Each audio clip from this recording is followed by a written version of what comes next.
صدق الله مولانا العظيم وصدق رسوله النبي الكريم. نحن على ذلك من الشاهدين والشاكرين والحمد لله رب العالمين. معزز بزرگوں اور عزیز ساتھیوں، اللہ رب العزت نے ماہ محرم اور اس سے متعلق ہم کو بہت ساری باتیں نبی رحمت صلی اللہ علیہ وسلم کے ذریعے سے گوشگزار فرمائی اور اس کا علم عطا فرمایا کہ محرم الحرام 10 محرم یہ کچھ کام ایسے کرنے تھے ہم کو جو نبی رحمت صلی اللہ علیہ وسلم نے ہم کو بتائے ہیں، اور اس کی فضیلت اور افضلیت ابتدائی دور سے چلی آ رہی ہے، اور نبی رحمت صلی اللہ علیہ وسلم نے مزید اس میں ارشاد فرمایا کہ اس کی افضلیت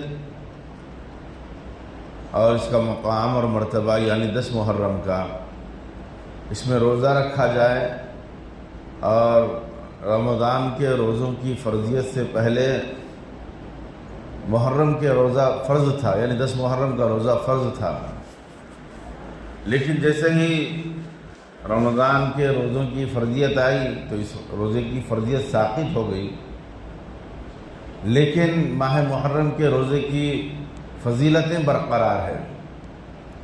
تو ہم کو پہلے تو روزہ رکھنا ہے اور اس سے فائدہ اٹھانا ہے، اور اللہ رب العزت نے اس دن بہت ساری برکتیں رکھی ہیں۔ ان کی فضیلتوں میں ایک فضیلت یہ ہے کہ اللہ رب العزت گھروں کے معاملے میں برکت عطا فرماتے ہیں اس بندے کے لیے جو کشادگی کے ساتھ گھر میں دسترخوان کو وسیع کرے۔ پھر اسی طریقے سے اللہ رب العزت نے ایک اور بھی مقام اس اعتبار سے عطا فرمایا کہ جو نوجوان جنتیوں کے سردار ہوں گے کل قیامت کے دن، ان کی شہادت نبی رحمت صلی اللہ علیہ وسلم کے وصال کے 61 سال بعد یعنی حضرت حسین رضی اللہ تعالیٰ عنہ کی شہادت ہوئی۔ حضرت حسین رضی اللہ تعالیٰ عنہ کی فضیلتیں اور ان کے مقام اور مرتبہ جو نبی رحمت صلی اللہ علیہ وسلم نے بتائے ہیں وہ تو اپنی جگہ مسلم اور معتبر ہے، اس کے ساتھ ساتھ ان کی فضیلت میں آپ علیہ السلام کے وصال کے بعد ایک اضافہ یہ ہوا کہ 10 محرم کو ان کی شہادت ہوئی۔ 10 محرم کو حضرت حسین کی فضیلت میں اضافہ ہوا کہ ان کی شہادت ہوئی، یہ بات نہیں ہے کہ 10 محرم ہی کو فضیلت مل گئی یا 10 محرم ہی منحوس ہو گیا کہ حضرت حسین کی شہادت اس دن ہوئی ہے۔ تو یہ جو جتنے چیزیں اور جتنے خرافات ہمارے درمیان ہوتی ہے یہ سب خرافات ہے، عمل جو کرنا ہے وہ نبی رحمت صلی اللہ علیہ وسلم کی تعلیم ہے۔ آپ علیہ السلام فرماتے ہیں کہ میرا طریقہ بہترین طریقہ ہے، اس کے اوپر عمل کرو گے تو کامیاب ہو جاؤ گے۔ نبی رحمت صلی اللہ علیہ وسلم وصال سے قبل صحابہ کو اور تمام لوگوں کو جمع فرما کر یہ کہا، میں تمہارے درمیان میں 2 چیزیں چھوڑ جا رہا ہوں، اگر تم اس کو مضبوطی سے پکڑ لو گے اور اس کے مطابق اپنی زندگی کو ڈھالو گے تو پھر تم کامیاب ہو جاؤ گے، اور ایسے کامیاب ہوگے کہ جو ہمیشہ ہمیش کی جنت تمہیں میسر ہوگی، جس میں تم ہمیشہ ہمیش جنت میں رہو گے۔ ایک تو یہ ہے کہ اللہ کا کلام یعنی قرآن پاک کو کس اعتبار سے مضبوطی سے پکڑنا ہے، اس کے کئی طریقے ہیں۔ ایک تو یہ کہ ہم مسلمان ہیں، ایمان والے ہیں، تو ہمارے لیے ضروری ہے کہ ہم اپنی نسل کے اندر، اپنے بچوں کے اندر، اپنے جو بے شعور طلبہ ہیں، معصوم بچے ہیں ہمارے، ان کو دینی تعلیم سے واقف کرایا جائے، قرآنی ناظرہ قرآن پاک کا حفظ کرایا جائے اور ان کو ایک حافظ قرآن بنایا جائے۔ یہ ایسی فضیلت ہے کہ اس کو مضبوطی سے پکڑنے کا ذریعہ بن سکتا ہے۔ جو بندہ اپنے معصوم بچے کو حافظ قرآن بنائے گا، یا جو کوئی شخص اپنے آپ کو حافظ قرآن بنائے گا، تو اللہ تعالیٰ اس کو ایسا اعزاز عطا فرمائیں گے کہ کل قیامت کے دن اس کو شفاعت کی اجازت دی جائے گی۔ شفاعت کی اجازت ہر کسی کو ملنے والی نہیں ہے، صرف نبی رحمت صلی اللہ علیہ وسلم کے علاوہ، لیکن اللہ تعالیٰ نے حافظ قرآن کو یہ اعزاز دیا ہے کہ اس کو شفاعت کی اجازت دی جائے گی۔ اور 10 افراد ایسے جو خاندان کے ہوتے ہیں جن کے لیے جہنم واجب ہو چکی ہے، یہ حافظ قرآن اللہ تبارک و تعالیٰ کے حکم سے ان کو جہنم سے روک کر جنت میں لے جائے گا۔ کتنی بڑی اعزاز کی بات ہے، جس کو اللہ کے نبی علیہ السلام نے فرمایا کہ 2 چیزیں میں چھوڑ کر جا رہا ہوں، جس میں سے پہلی چیز وہ ہے قرآن پاک کو مضبوطی سے پکڑنا۔ حضرت ہارون رشید رحمۃ اللہ علیہ جو خلیفہ وقت تھے،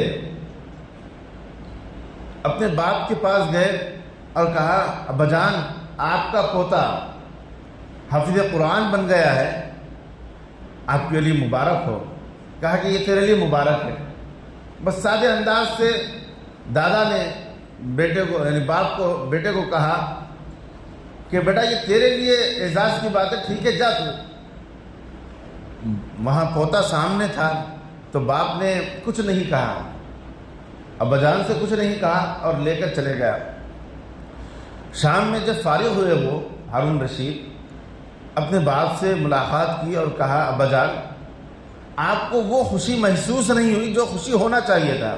آپ کے خاندان کا ایک فرد حافظ قرآن بنا ہے، یہ بڑے اعزاز کی بات ہے، بہت بڑی بات ہے کہ ایسے ماحول میں رہ کر، یعنی بادشاہ کے دربار میں رہ کر آپ کا پوتا حافظ قرآن بنا۔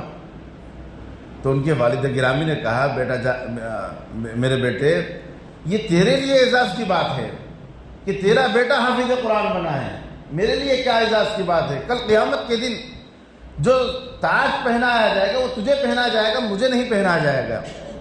جو جنت کا لباس پہنایا جائے گا وہ تجھے پہنایا جائے گا، مجھے پہنایا نہیں جائے گا۔ عرش کے نیچے جو سایہ دیا جائے گا وہ حافظ قرآن کے باپ کو سایہ دیا جائے گا، وہ مجھے نہیں دیا جائے گا۔ تو بادشاہ وقت نے کہا ابا جان آپ کیا کہنا چاہتے ہیں؟ اگر تو حافظ بنتا، تو انہوں نے جواب دیا اگر تو حافظ قرآن بنتا تو میرے لیے اعزاز کی بات تھی۔ حضرت ہارون رشید جو پوری دنیا ایک حساب سے بڑی کائنات کے مالک ہیں، وہ کئی ایک ممالک کے وہ سربراہ ہیں، انہوں نے تمام کام سے فارغ ہوئے اور تمام چیزوں سے دستبردار ہوئے۔ اس کے بعد 1 سال یا 6 مہینے کے اندر انہوں نے مکمل حافظ قرآن پاک کیا۔ پھر اپنے والد گرامی کے خدمت میں حاضر ہو کر کہا ابا جان میں بھی حافظ قرآن بن گیا ہوں۔ تو جب انہوں نے کہا ہاں یہ میرے لیے اعزاز کی بات ہے، یہ ایک سوئی ہمارے اندر اور یہ مضبوطی ہمارے اندر آنی چاہیے۔ لیکن معمولی باتوں کے اوپر جب ہمارے طلباء، ہمارے بچوں کو اگر ڈانٹا جاتا ہے مدارس میں، یا ہمارے علماء یا حفاظ جو پڑھاتے ہیں تو ان کو طرح طرح سے ذہنی ٹارچر کیا جاتا ہے، تو عزیز ساتھیوں ہمارے بچوں کو حافظ قرآن کا خوگر بنائیے، ان کو حافظ قرآن بنائیے، اس کے لیے راہیں ہموار کیجیے، ان کے اندر عظمت قرآن کی محبت ڈالیں، تو یہ چیز ہو سکتی ہے کہ ہمارے معصوم بچے حافظ قرآن بن سکتے ہیں۔ یہ اللہ کے نبی علیہ السلام نے کہا کہ اگر تم اس کو مضبوطی سے تھام لو گے، اس کو اگر پکڑ لو گے تو پھر تمہاری کامیابی یقینی ہے۔ آج اللہ کے نبی علیہ السلام کی بات سچی، آپ علیہ السلام سچے، نکلا ہوا ایک ایک حرف، ایک ایک شبد سچا ہے۔ پھر کیا بات ہے کہ ہم دم بھرنے والے ہیں کہ ہم نبی والے ہیں، ہم دم بھرنے والے ہیں کہ ہم مسلمان ہیں، ہم اس بات پر یقین رکھتے ہیں کہ آخرت آنے والی ہے، ہمیں مرنا ہے، مرنے کے بعد ہمیں حساب دینا ہے، ہمارا ایمان ہے، عقیدہ ہے۔ پھر کیا بات ہے کہ ان باتوں کے اوپر اتنی مضبوطی سے ہمیں یقین نہیں ہے، اگر اس بات پر یقین آ جائے، اس بات پر فکر آ جائے کہ اللہ کے نبی علیہ الصلوۃ والسلام نے جس کے اندر کامیابی رکھی ہے یقیناً اس کے اندر کامیابی ہے۔ آج ہم دنیا اور دنیا کے اسباب کو کامیابی سمجھتے ہیں، دنیا اور دنیا کے ساز و سامان کو ہم کامیاب سمجھتے ہیں، دنیا اور دنیا کے چیزوں کو حاصل کرنے میں ہم اپنے آپ کو کامیاب سمجھتے ہیں۔ تو عزیز ساتھیوں، یہ کامیابی اصل کامیابی نہیں ہے، اصل کامیابی تو اس میں ہے جس میں اللہ کے نبی نے فرمایا ہے۔ آج دیکھیں، اگر ہمارا عمل قرآن کے مطابق ہو جائے، پھر دوسری چیز یہ ہے کہ ایک تو یہ ہے کہ حافظ قرآن بنانا، پھر دوسری چیز یہ ہے کہ قرآنی احکامات پر اپنے آپ کو چلانا، یہ بھی مضبوطی سے پکڑنے میں داخل ہے۔ تو ہم دیکھنا ہے کہ قرآن پاک ایک منشور حیات ہے، زندگی کے اصول اور ضابطے اس کے اندر موجود ہیں۔ قرآن پاک کوئی ایسی کتاب نہیں ہے کہ ہم تو یہ سمجھ بیٹھے ہیں کہ اگر ہمارے گھر میں کوئی میت ہو جائے تو ہم گھر میں چند طلباء کو یا مدارس کے بچوں کو لا کر ہم پڑھا لیں گے، یا کوئی سنکرات میں ہے تو کسی کو بلا کر ہم پڑھا لے رہے ہیں، امام صاحب کو، مؤذن صاحب کو بلا کر ہم پڑھا لے رہے ہیں، یا تعویذ گھنٹے کی کتاب سمجھ بیٹھے ہیں۔ کوئی مسئلہ پیش آ گیا تو بس عامل کے جا رہے ہیں، آیات وغیرہ سے ہم اپنی تعویذ وغیرہ بنا کر اپنے گھروں میں رکھ لے رہے ہیں۔ عزیز ساتھیوں، یہ عمل کی کتاب ہے، اس کے اندر منشور حیات ہے، انسانی زندگی سدھارنے کے تمام طریقے اور ضابطے اللہ تبارک و تعالیٰ نے اس کے اندر دیے ہیں۔ جو اس کے مطابق، اس کے گائیڈ لائن کے مطابق اپنے آپ کو چلائے گا تو عزیز ساتھیوں وہ کامیاب ہی کامیاب رہے گا۔ یہ انسان کی زندگی کے اصول اور ضابطے اور گائیڈ لائنس اس کے اندر موجود ہے، قواعد اور قوانین اس کے اندر موجود ہے۔ اگر ہم اپنے آپ کو اس کے مطابق چلائیں گے اور اس کو مضبوطی سے تھام لیں گے تو عزیز ساتھیوں ہماری کامیابی یقینی ہے۔ اگر ہمیں اندازہ نہیں ہے تو ہم کو کیا کرنا چاہیے؟ ہمیں یہ کرنا چاہیے کہ ہمارے پرکھوں نے، ہمارے بڑوں نے، ہمارے اکابر نے، ہمارے اللہ والوں نے، ہمارے بزرگان دین نے،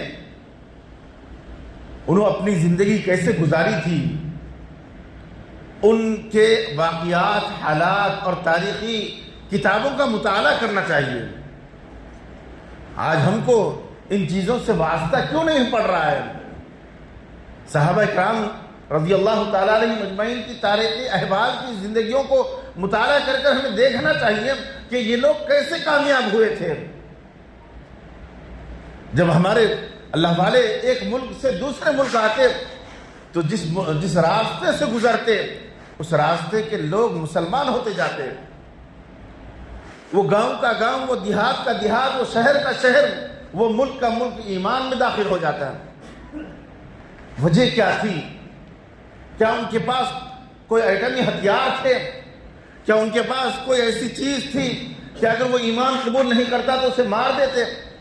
عزیز ساتھیوں، اس بات کا بھی ہمیں یقین رکھنا چاہیے کہ اسلام اور دین نہ تلوار کی زور سے پھیلا ہے، نہ ہی طاقت کی زور سے پھیلا ہے، بلکہ اخلاق اور قرآنی تعلیمات کی زور سے پھیلا ہے۔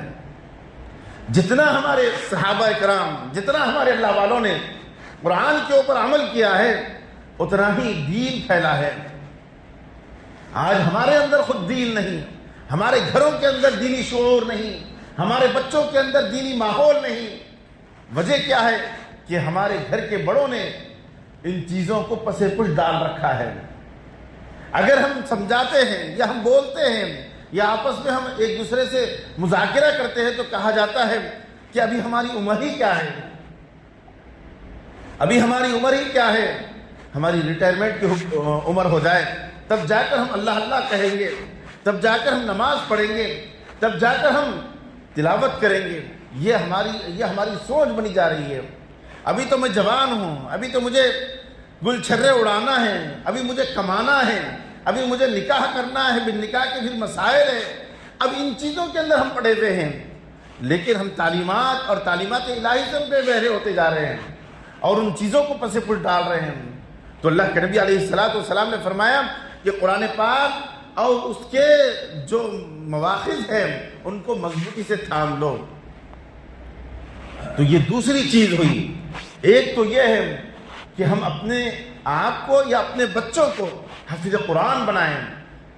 حافظ قرآن بنانا یہ اللہ تبارک و تعالیٰ کی خاص توجہ کا باعث بنتا ہے۔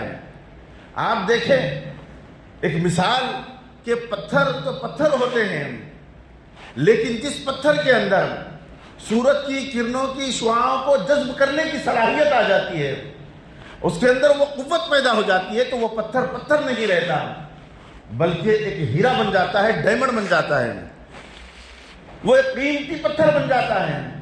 اس کو اعزاز کے ساتھ رکھا جاتا ہے، اس کو بڑے ہی مکرم کے ساتھ اس کی بولی ہوتی ہے، بڑی قیمتوں کے اندر وہ جاتا ہے۔ وہ کیا تھا؟ وہ یہ کیا تھا کہ جو سورج کی کرنیں تھیں، سورج کی تپش تھی، سورج کی جو گرماہٹ تھی، وہ اپنے اندر جذب کرنے کی صلاحیت اپنے اندر پیدا کیا تھا۔ اسی طریقے سے آج دنیا کے اندر، عالم کے اندر بہت سارے انسان ہیں، لیکن جس انسان کے اندر نور نبوت کو جذب کرنے کی صلاحیت پیدا ہو جائے، اس کے اندر وہ قوت پیدا ہو جائے، تو عزیز ساتھیوں پھر وہ انسان نہیں رہتا بلکہ اللہ کا مقرب بندہ بن جاتا ہے، اللہ کے نبی کا حبیب ہو جاتا ہے۔ تو انہی چیزوں کے اندر کتاب اللہ ہے، کتاب اللہ کا نور اس کے اندر آتا ہے، جو کوشش کرتا ہے، جو اللہ تبارک و تعالیٰ کی طرف یقین رکھتا ہے، جو اپنے اندر صلاحیت پیدا کرنے کی کوشش کرتا ہے، اس کے اندر اللہ تبارک و تعالیٰ اپنے کلام کا نور عطا فرماتے ہیں۔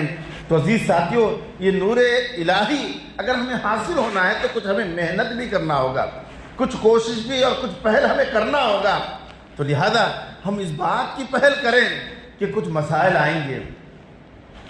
تو آج دیکھیں دنیا کے اندر آج ہم دنیاوی چیزوں کو، اسباب کو حاصل کرنے کے لیے ہر ممکن کوشش کرتے ہیں، اور یہی تصور کرتے ہیں کہ اگر میں اپنے بچے کو حافظ قرآن بناؤں گا یا عالم دین بناؤں گا تو وہ جیے گا کیسے؟ لیکن آج دیکھیں بڑی بڑی ڈگریاں لے کر لوگ خالی بیٹھے ہیں، لیکن وہی مولوی طبقے کو دیکھیں، حافظ قرآن کو دیکھیں، عالم دین کو دیکھیں، بڑی اطمینان کی زندگی گزار رہا ہے۔ یہ اللہ کا شکر ہے، یہ اللہ کا احسان اس کے اوپر ہے۔ اللہ تبارک و تعالیٰ نے اس کے اوپر سکونت ڈالے ہیں، اطمینان ڈالے ہیں۔ ہمیں یہ چاہیے جو اللہ تبارک و تعالیٰ دنیا میں بھی سکون دے اور آخرت جو لامحدود زندگی ہے اس میں بھی کامیاب کرے۔ اس کے لیے ضروری ہے کہ ہم دنیا کی چیزوں کو ہم اہمیت نہ دیں، بلکہ کلام الہی کو اور اللہ کے نبی کے نکلے ہوئے زبان کے جملوں کو اہمیت دیں۔ تو اللہ کے نبی نے ایک بات بتائی کہ قرآن کو مضبوطی سے تھام لو، تو دوسری چیز میری سنت، یعنی اللہ کے نبی علیہ السلام نے فرمایا کہ دو چیزیں تمہارے درمیان چھوڑ جا رہا ہوں، ایک وہ چیز جس کو قرآن پاک کہا جاتا ہے، دوسری وہ چیز جو میری سنت ہے، میری شریعت ہے۔ تو پھر تم دنیا کے کامیاب ترین انسان کہلاؤ گے۔ آپ دیکھیں کہ اگر نبی رحمت صلی اللہ علیہ وسلم کی شریعت کو فالو کرنے لگ جائیں، ہم آپ علیہ السلام کی سنت کو اپنی زندگی میں لانے لگ جائیں، تو عزیز ساتھیوں اس کا نور، اس کی برکت ایسی ہوگی کہ انسان کو قدر کی نگاہوں سے دنیا کے اندر دیکھا جائے گا۔ پھر آخرت میں ہے ہی۔ اس کی مثال یہ ہے کہ جو بندہ آپ علیہ السلام کی شباہت اختیار کر لیتا ہے، آپ علیہ السلام کی لاہی شریعت کے مطابق اپنے آپ کو ڈھالتا ہے، تو عزیز ساتھیوں وہ کامیاب ترین انسان کہلاتا ہے۔ دیکھیں صحابہ کی زندگی کو، دیکھیں اولیاء کی زندگی کو، دیکھیں پہلے زمانے میں بڑے بڑے ڈاکو رہا کرتے تھے، جب انہوں نے کلام پاک کی تعلیمات کو سنا اور اس کے اوپر عمل کرنے لگے۔ ایاز رحمۃ اللہ علیہ بہت بڑے ڈاکو تھے وہ، لیکن جب کلام پاک کا اثر ان کے اوپر ہوا تو وہ شریعت کے مطابق چلنے لگے، پھر نبی کی ایک ایک سنت کو جان کر وہ اس کے اوپر عمل کرنے لگے، تو ان کے ہی کئی لوگ ان کے تابع ہو گئے، ان کے بتائے ہوئے طریقوں پر، دین کے اوپر، اسلام کے اوپر چلنے لگے۔ تو یہ واقعات سے دنیا بہت پڑی ہوئی ہے، لیکن اپنے آپ کو ایک مقامی اور ایک بہترین انسان بنائیے، اپنے آپ کو ایک صلاحیت مند انسان بنائیے۔ وہ صلاحیتیں، وہ خوبیاں اور وہ تمام چیزیں اللہ تبارک و تعالیٰ نے دو چیزوں میں رکھی ہے، ایک کلام اللہ میں اور ایک اللہ کے حبیب کی طریقے میں۔ یہ اللہ کے حبیب صلی اللہ علیہ وسلم کا طریقہ یہ ہماری زندگی میں آنا لازمی ہے۔ اگر ہم اپنی زندگیوں کے اندر نبی کا طریقہ، نبی کی سنت اور نبی پاک علیہ الصلوۃ والسلام کی شریعت کے مطابق اپنے آپ کو نہیں ڈھالیں گے تو عزیز ساتھیوں ہم دنیا کے کامیاب انسان نہیں ہو سکتے۔ کتنا ہی ہم کامیاب ہو جائیں، کتنا ہی ہم دنیا کو کما لیں، کتنا ہی ہم بینک بیلنس رکھ لیں، کتنا ہی ہم بلڈنگیں بنا لیں، کتنی ہی ہم جائیداد اور پراپرٹیز رکھ لیں، لیکن کامیاب وہ نہیں ہیں اللہ کے نظر میں، اللہ کے حبیب کی نظر میں وہ انسان کامیاب ہے جو دین کو مضبوطی سے تھام لے، اللہ کے احکامات کو، تعلیمات قرآن کو اپنی زندگی میں لا لے۔ تو عزیز ساتھیوں ہم اس بات کا عزم کریں، اس بات کا ارادہ کریں کہ ہم قرآن پاک کو مضبوطی سے تھامیں گے اور نبی کی شریعت کو اپنی زندگی کے اندر لائیں گے۔ ایک تو یہ ہے کہ ہم ظاہری حلیہ بھی اور باطنی حلیہ بھی ہم نے سنا ہے، پڑھا ہے اور ہم پڑھتے رہتے ہیں، ہم معلوم کرتے ہیں کہ نماز کی کتنی شرائط ہے۔ نماز کی اندرونی شرائط الگ ہے، بیرونی شرائط الگ ہے۔ اگر ان میں سے کوئی ایک شرط نہیں پائی جاتی ہے، یعنی باہر کے ساتھ ہے، اندر کے ساتھ ہے، اگر ان میں سے کوئی ایک شرط نہیں پائی جاتی ہے تو نماز ہی نہیں ہوتی ہے، ہماری نماز ہوتی ہے نہیں ہوتی ہے۔ اسی طریقے سے دین و شریعت بھی یہی ہے کہ ہمارے لیے ضروری ہے کہ قرآن پاک کے احکامات کے مطابق اپنے آپ کو چلائیں اور قرآن پاک کا حافظ خود بنیں یا اپنی اولاد کو بنائیں یا اپنی نسلوں میں سے کسی کو بنائیں یا اپنے ماتحت جو معصوم بچے رہتے ہیں ان کو ہم خود کفیل بن کر ان کو قرآن پاک کا حافظ قرآن بنانے کے راستے ہموار کریں۔ اور اسی طریقے سے دوسری چیز یہ ہے کہ ہم قرآنی احکامات، اصول اور ضابطوں کے اوپر اپنے آپ کو چلائیں۔ اور اللہ کے نبی علیہ الصلوۃ والسلام نے جو دوسری بات فرمائی ہے وہ آپ علیہ الصلوۃ والسلام کی سنت ہے، آپ علیہ الصلوۃ والسلام کا طریقہ ہے، آپ علیہ الصلوۃ والسلام نے لائی ہوئی شریعت ہے، لہذا اس کے اوپر ہم ہر موڑ پر، ہر راستے پر جو ہم جس لائن سے چل رہے ہیں، جس طریقے پر ہم گامزن ہیں، جس طریقے کو اپنا کر اپنی زندگی گزار رہے ہیں، اب اس موڑ پر، اس زندگی پر ہمارے لیے نبی کی تعلیم کیا ہے، نبی رحمت صلی اللہ علیہ وسلم نے کیا طریقہ بتایا ہے، ہم اس کو جانیں، اس کو معلوم کریں اور اس کے مطابق اپنے آپ کو چلائیں تو پھر دیکھیں کتنا لطف آئے گا زندگیوں میں۔ اسی زندگیوں کے اندر صحابہ کامیاب ہوئے، اولیاء کامیاب ہوئے، بزرگان دین کامیاب ہوئے۔ صحابہ کی زندگی ہم اگر ان کا مطالعہ کریں تو عزیز ساتھیوں ہمیں معلوم ہوگا کہ ایمان لانے سے پہلے ان کی کوئی زندگی نہیں تھی، لیکن جب ایمان لا لیے تو ان کی زندگیوں کی بھی اہمیت بن گئی اور وہ دوسروں کے لیے آئیڈیل اور نمونہ بھی بن گئے، جس کو اللہ کے نبی علیہ الصلوۃ والسلام نے فرمایا میرے صحابہ ستاروں کے مانند ہے، تم کسی کی بھی پیروی کر لو تم کامیاب ہو جاؤ گے۔ حالانکہ ایمان سے پہلے ان کا حال یہ تھا کہ نہ انہیں بکریاں چرانے آتی تھی، نہ زندگی کا ڈھنگ تھا، نہ وہ کسی اعتبار سے کامیاب انسان نہیں تھے، حتیٰ کہ کوئی بڑے سردار یا حکومت کی دوسرے ممالک ان کے اوپر حکومت بھی نہیں کرنا چاہتے تھے، ایسی جہالت ان کے اندر تھی۔ لیکن اللہ کے نبی علیہ الصلوۃ والسلام نے ایمان کے بعد فرمایا الصحابہ کالنجوم ایہم اقتدیتم واہتدیتم، میرے صحابہ ستاروں کے مانند ہے، اگر تم کامیاب ہونا چاہتے تو تم ان کی اقتداء کرو، یعنی صحابہ کی۔ لہذا آج ہمارے لیے کامیابی کا راستہ دو چیزوں کے اندر ہے، ایک قرآن پاک اور نبی رحمت صلی اللہ علیہ وسلم کی سنت۔ اللہ تبارک و تعالی ہم سب کو نبی کا طریقہ اور نبی کی سنت اور قرآنی احکامات پر چلنے کی توفیق نصیب فرمائے اور ہم کو خود یا اپنی اولاد کو حافظ قرآن بنانے کی توفیق نصیب فرمائے۔ آمین۔ وما علینا الا البلاغ۔ جو احباب سنت نہیں پڑھے سنت پڑھے۔